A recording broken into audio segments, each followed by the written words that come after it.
What's up, YouTube? I'm Robert, and you're watching the B1KER Bar Podcast.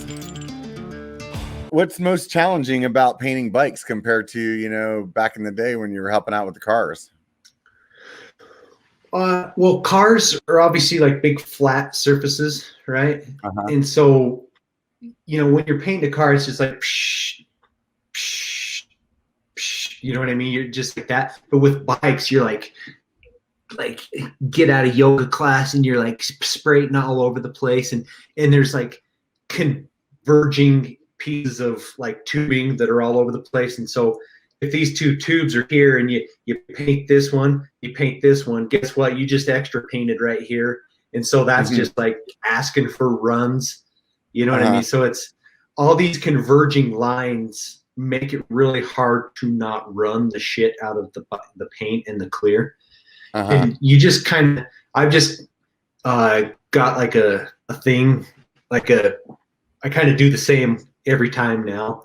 And so I've kind of eliminated most of that. That was the hard part, because my dad's like, we're sitting there looking at a bike and goes, I don't know how you're going to not run the hell out of that. You know what I mean? Because you got a little tiny tube like this, and your fan on your air gun is like this. You know what I mean?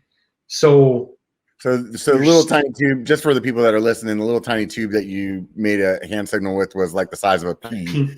And the fan that you're showing is probably about 6 inches, maybe 8 inches. Okay.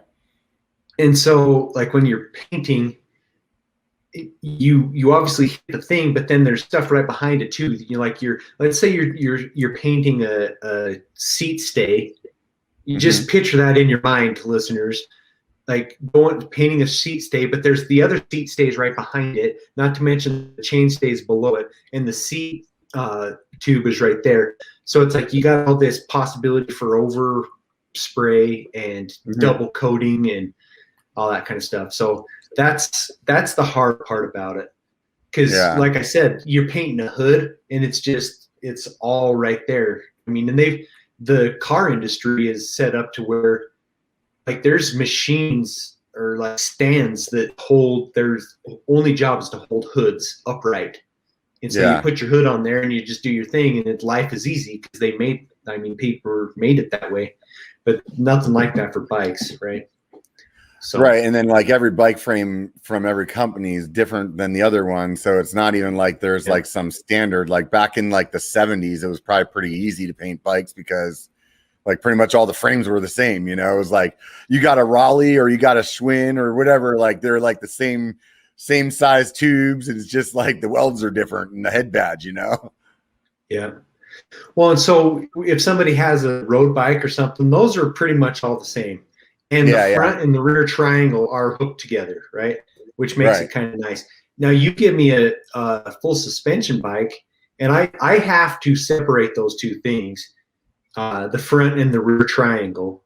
Yeah. And so the front triangle is fairly easy to do because it's all wide open now. Like there's nothing on the back to like get in your way. So the front triangle is easy, but the rear triangle is like all compact as hell, and it's got all these weird geometries. Like they'll be like, when they converge to like the rear axle, I mean, that a lot of times is really tight. And then, a lot of times like an evil following or something, you know what I mean? Like the rear triangle, the angles on it are really tight, like acute, if I remember geometry correctly, acute angles.